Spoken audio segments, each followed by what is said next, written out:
Hi, என் பேர் சகாயராஜ். ஒரு MNC கம்பெனியில் வந்துட்டு டாட்நெட் எம்பிசி ப்ளஸ் ரியாக்டில் வந்துட்டு நான் ப்ளேஸ் ஆகியிருக்கேன்.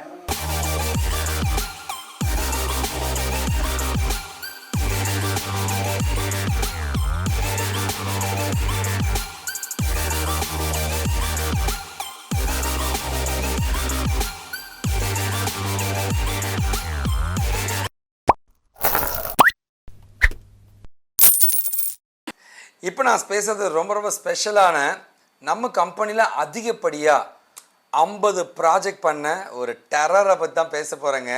ஸோ அவன் தான் வந்து நம்முடைய சகாயராஜுங்க. எப்படா இவ்வளோ ப்ராஜெக்ட் பண்ண அப்படின்னா வந்து வெறி, தனக்குள்ளே இருக்கிற வெறிங்க. ஸோ ஒவ்வொரு நாளுமே சின்ன விதைகளை போட தான் வந்து ஒரு பெரிய ஆலமரத்தை உருவாக்க முடியும்ன்ட்டு அவனுக்கு தெரிஞ்சிருக்குங்க. ஸோ அதனால தான் வந்து like he one the game. நான் உங்களோட வெங்கட் ஃப்ரம் விக்கிடிகன் காஷிவ் இன்ஃபோடெக். நாம் இப்போ பேசுகிறது 2018 ட்ரிபிள் ஆனந்த் ஹையர் எஜுகேஷன் சென்னையில் படித்த நம்ம ராமேஸ்வரத்தை சேர்ந்த சகாயராஜ். வெறி பிடிச்ச ஒரு சிங்கங்க. அவன் வேறு லெவலுங்க. ஸோ என்கிட்ட வந்து படித்ததில், ஒர்க் பண்ணதில், ட்ரெயினியாக இருந்ததில் 50 ப்ராஜெக்ட் பண்ண ஒருத்தனை பார்க்கவே முடியாதுங்க. எல்லா விதத்திலும் அடிப்பான். கண்ணுக்கு தசை தெரிஞ்சதில் அடிப்பாங்க. அவ்வளோ சூப்பர் ஸ்ட்ராங் தான் வந்து நம்மளுடைய சகாயராஜுங்க. கண்டிப்பாக நான் மனசார வாழ்த்துறேன் சகாயராஜ். இன்னும் நீ நிறைய சாதிக்கணுங்க. அப்பா அம்மா எல்லாருமே பயங்கர சந்தோஷம்னு சொன்னாங்க. ஓகே சார், நான் மீனவனாக பிறந்திருக்கேன், மீனவனாக இருக்கக்கூடாதுன்றதுக்காக தான் நீயாவது ஐடிக்குள்ளே போகணுன்னு அப்பா அம்மா ஆசைப்பட்டாங்க. அதை மாதிரி நான் பண்ணியிருக்கேன் சார்னு நீ அப்படி அந்த கண்ணீரோட பெருமையாக சொல்லும் போது ரொம்ப சந்தோஷப்பட்டேன் தம்பி.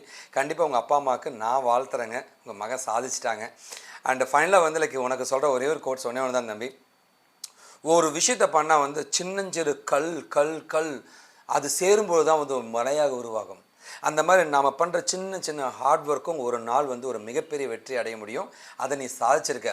ஏன்னா வந்து கிட்டத்தட்ட 2018 ட்ரிபிள்ங்க யாரால் முடியுங்க.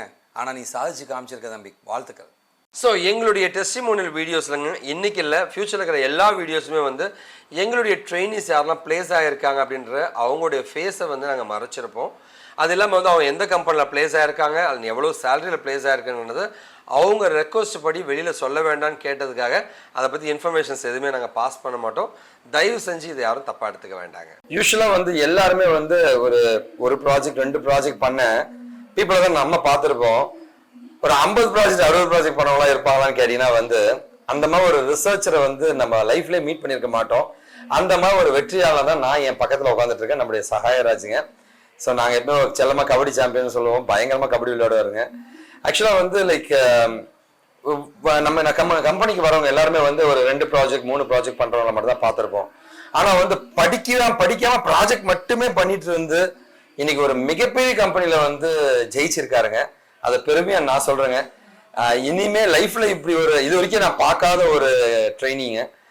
லைஃப்பில் இந்த மாதிரி ஒருத்தர் திரும்ப நான் பார்க்க முடியுமான்ட்டு யோசிக்கக்கூடிய அளவு வந்து அவ்வளோ ஒரு ஹார்ட் ஒர்க்கர் அண்ட் டெடிகேஷன் இருக்கிற ஒரு மனிதன் தான் நம்ம பார்த்துட்டு இருக்கோங்க. ஸோ கண்டிப்பாக நான் அவரை வாழ்த்துறேங்க. சரி, ஓகே. இன்னைக்கு சகாயராஜ், என்னுடைய எப்பவும் ஒரு குழப்பம் எனக்கு இருந்துகிட்டே இருக்கிறது என்னன்னா வந்து நீங்கள் வந்து நான் ஐடி ஒரு டிகிரி முடிச்சவருங்க. ஓகேவா? நான் ஐடியில இருந்து எப்படி தம்பி ஐடிக்குள்ளே வரணும்னு தோணுச்சு? கோடிங் உங்களுக்கு ஈஸியாக இருந்துச்சா கஷ்டமா இருந்துச்சா? நம்ம ட்ரிபிள்ல இருந்து நீங்கள் வந்து ஐடிக்குள்ளே வரணும்னு நினச்சிருக்கீங்க. கோடிங் கஷ்டமாக தான் தம்பி இருந்திருக்கும். எப்படி அதை மேனேஜ் பண்ணி வந்தீங்க? சார், வெளியில் நான் வந்துட்டு ஐடிக்குள்ளே போகணுன்றது நான் அப்போ இருந்தே நினச்சிறேன். சரி, ஓகே, நம்ம ஐடிக்குள்ளே போகலாம். அதாவது நம்ம வெளியில் பார்ப்போம்ல பீப்புள் எப்படி இருக்காங்க அப்படின்னா, அந்த ஒரு மோட்டிவேட்லேயே எனக்கு வந்து ஐடிக்குள்ளே போகணும். நம்ம வந்துட்டு எல்லாருக்கும் தேவை தானே சார். நல்லா நம்ம வந்துட்டு நல்லா ரிச்சாக இருக்கணும், நல்லா வாழணும். அந்த ஒரு மோட்டிவேட்டில் தான் நான் ஐடிக்குள்ளே போகணும் அப்படின்ற அந்த தாட்டில் இருந்தேன். ஸோ ஐடிக்குள்ளே போனால் நான் கோடிங் ஒன்று இருக்கே அப்படின்ற ஒரு மைண்ட் செட் இருந்துச்சு. நான் படித்தது எலக்ட்ரிக்கல் அண்ட் எலக்ட்ரானிக்ஸ். ஸோ அதே மாதிரி கோர் ஃபீல்டில் வேறு நான் ஒர்க் பண்ணிகிட்டு இருந்தேன். நான் ஐடியில் நான் ஒரு 2 வருஷம் ஒர்க் பண்ணியிருந்தேன்.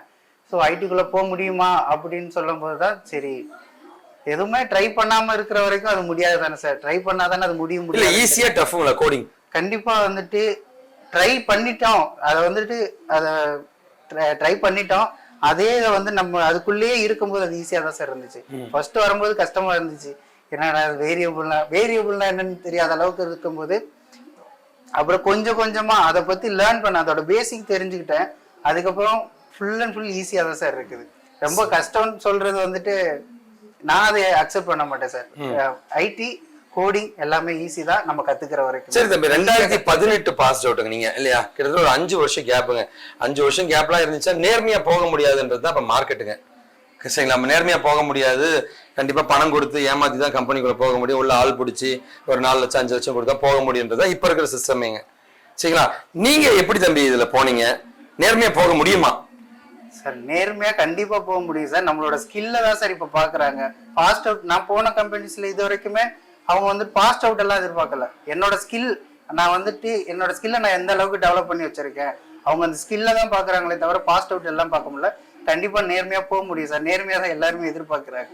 நேர்மையா எதிர்பார்க்கறாங்க. பணம் கொடுத்து போக தேவையில்ல. கண்டிப்பா தேவையில்ல சார். நம்ம ஸ்கில்ல வளர்த்துக்கிட்டா போதும். கண்டிப்பா வந்து நான் உங்களோட சேர்ந்து அவரை வாழ்த்துறேன். வாழ்த்துக்கள். Thank you sir. வணக்கம், என் பேர் சகாயராஜ். என்னோட நேட்டிவ் வந்து ராமேஸ்வரம். நான் வந்துட்டு எலக்ட்ரிக்கல் அண்ட் எலக்ட்ரானிக்ஸ் இன்ஜினியரிங் முடிச்சிருக்கிறேன். 2018 பாஸ்ட் அவுட்.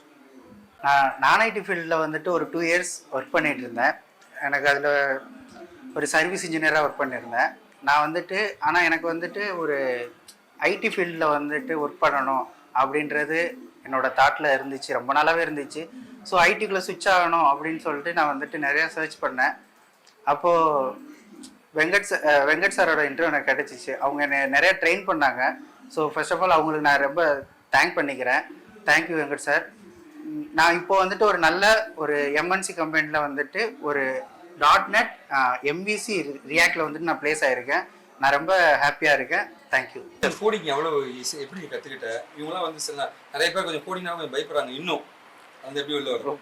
கோடிங் வந்துட்டு எனக்கு சுத்தமாக, அதாவது கம்ப்யூட்டர் வந்துட்டு ஒர்க் பண்ண தெரியும்னா அம்மா லேப்டாப் இருந்துச்சு. அப்போ வந்துட்டு படம் பார்க்க மட்டும்தான் தெரியும், அது மட்டும்தான் தெரியும். அதுக்கப்புறம் சரி லைக் என்ன பண்ணலாம், நம்மளை உள்ள வந்துட்டோம், நம்ம கண்டிப்பா கோடிங் படிச்சுதான் ஆகணும் அப்படின்னு சொல்லும்போது சாருக்கு ஞாபகம் இருக்கா இல்லையான்னு தெரியல. நான் இங்க மதுரை வயல் ஆபீஸ் வந்து 2வது நாள் என்னோட 4-5 ப்ராஜெக்ட் வந்துட்டு சார்ட்ட வந்து காமிச்சேன். அதுக்கு வந்துட்டு சார் வந்துட்டு எனக்கு ஒரு பாராட்டு மாதிரி கொடுத்தாங்க. ஞாபகம் இருக்கா சார்? நான் ஜாவா ஸ்கிரிப்ட் எல்லாத்துலயும் பண்ணினேன்.